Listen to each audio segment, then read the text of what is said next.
The crystal wine glasses clinked around the dinner table as my family celebrated yet another of my brother Michael's supposed achievements.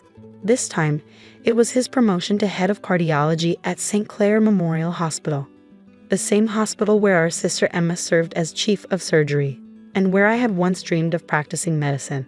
To Michael, our father raised his glass, his chest puffing with pride, following in my footsteps and exceeding all expectations. I sat quietly, pushing my food around my plate, trying to become invisible. But in this family, they never let you forget your failures. Oh, Sophia. Emma's voice dripped with fake sympathy. It must be so hard watching everyone else succeed while you... She trailed off, letting the silence speak volumes. I am Dr. Sophia Mitchell. Yes, doctor, though my family never uses my title.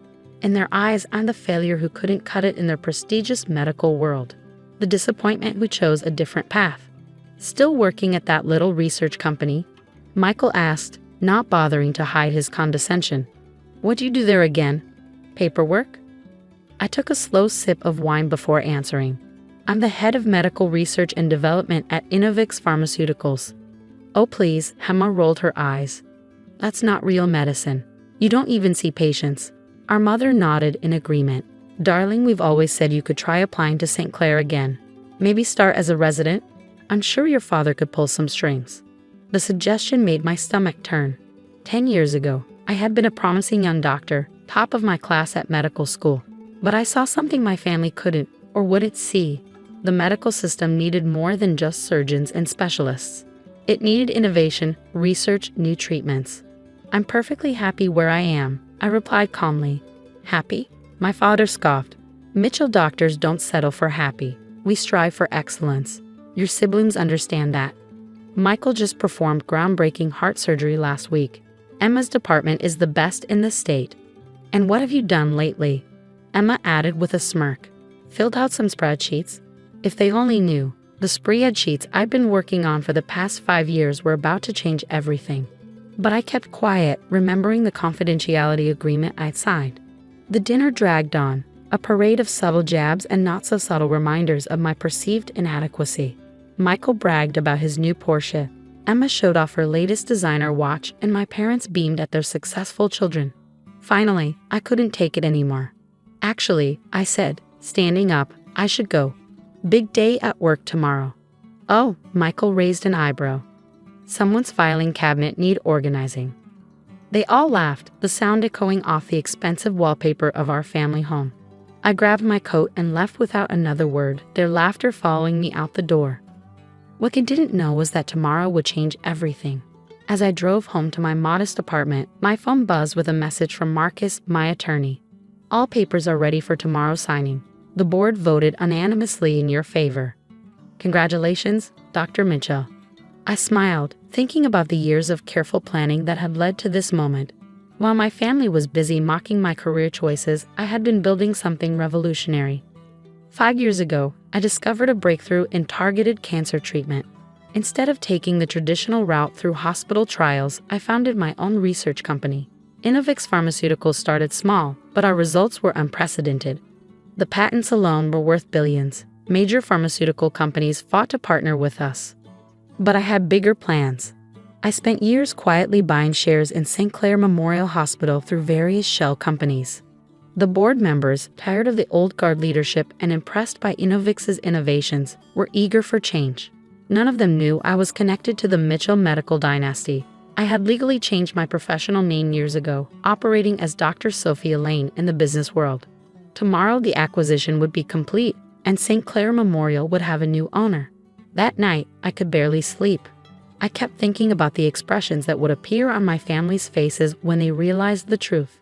The failed doctor they'd mocked for years was about to become their boss. Morning came with a sense of destiny. I dressed carefully in a tailored black suit, pearls at my throat, looking every inch the CEO I had become. The board meeting was scheduled for 9 a.m. As I walked into St. Clair Memorial's executive conference room, I saw my father there, along with other board members. He didn't even glance at me, probably assuming I was someone's assistant. "Where is this mysterious Dr. Lane?" one board member asked. "I thought we were meeting the new owner today." I stepped forward, placing my briefcase on the polished table. "Dr. Lane is here." I met my father's suddenly wide eyes. Though you might know me better as Dr. Sophia Mitchell. The color drained from my father's face as understanding dawned. Before he could speak, the hospital's chief administrator began the meeting. Ladies and gentlemen, let me introduce Dr. Sophia Lane, CEO of Innovix Pharmaceuticals and the new majority owner of St. Clair Memorial Hospital. What happened next would change the dynamics of my family forever. Silence fell over the conference room. My father's face had turned an alarming shade of red, his fingers gripping the arms of his chair so tightly his knuckles were white. "This is impossible," he finally sputtered. "There must be some mistake." The chief administrator smiled, oblivious to the family drama unfolding. "No mistake, Dr. Mitchell. Your daughter's company has not only revolutionized cancer treatment but has also shown incredible leadership in the medical research field. The board voted unanimously for this acquisition." I opened my briefcase and began distributing documents. "I have some changes planned for St. Clair Memorial," I said, my voice steady and professional, starting with a complete overhaul of our research department and the implementation of new treatment protocols. "You can't do this," my father hissed under his breath. "Actually," I replied, sliding a particular document his way, "I can and I will. You'll find my ownership stake is now 67%.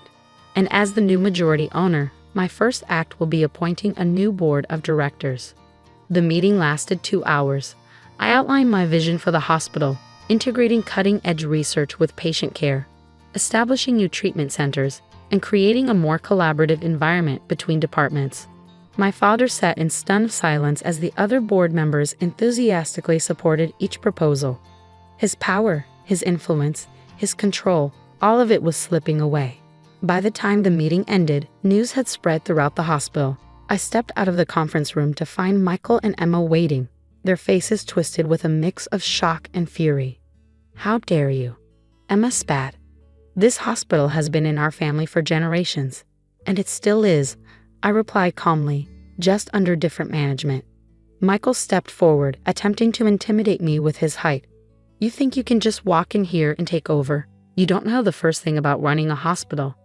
I met his gaze steadily. "No. Let's look at your department's numbers, shall we?" I pulled out another file.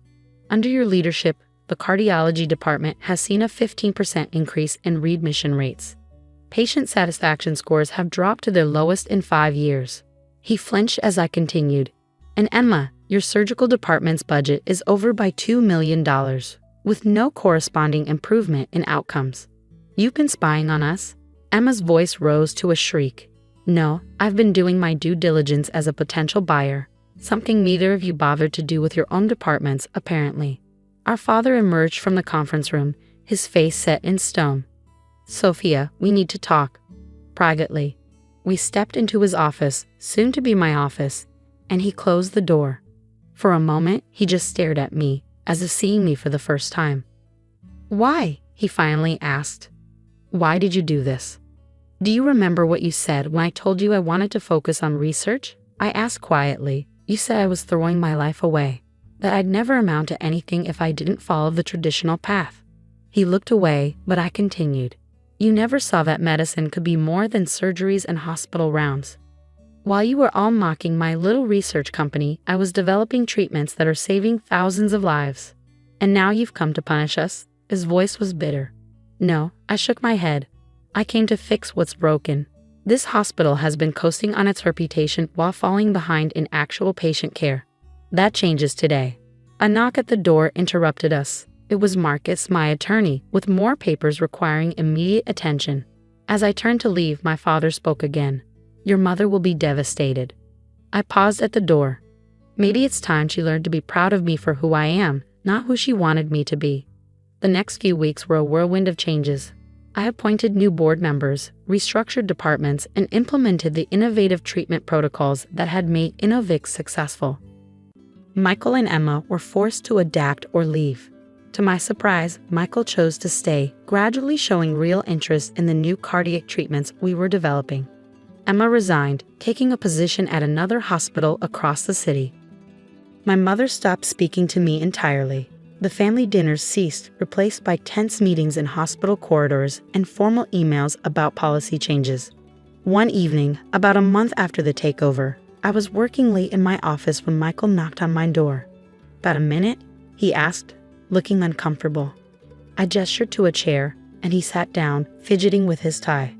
"The new treatment protocol you implemented in cardiology," he started. It's actually showing amazing results. Patient recovery times have improved by 40%. "I know," I replied simply. He was quiet for a moment. "I never understood what you were doing all these years. With the research, the development. I thought you were hiding from real medicine. And now? Now I see that you were actually advancing it." He met my eyes. "I was wrong about you, Sophia. We all were." It wasn't quite an apology, but it was a start. Over the next year, St. Clair Memorial transformed.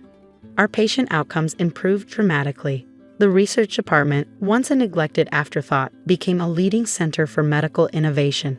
My father eventually retired, though he would occasionally send notes about interesting cases or new research papers he'd read.